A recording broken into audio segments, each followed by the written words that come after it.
I am in Bath, ancient Roman city teeming with history and culture, and tonight, Paul Draper is here to perform the classic Mansun album 6 in full.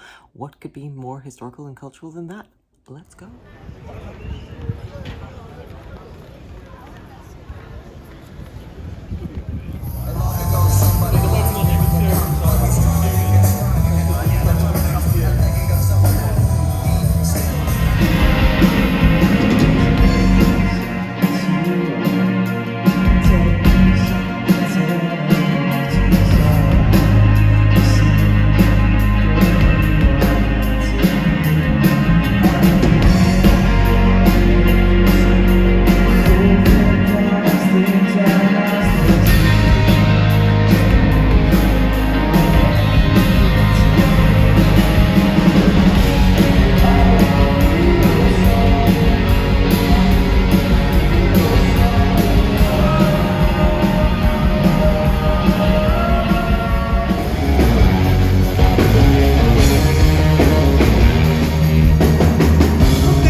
was so good to see Paul again. It is years since I last saw Paul Draper. I think it was 2018 that I last saw him.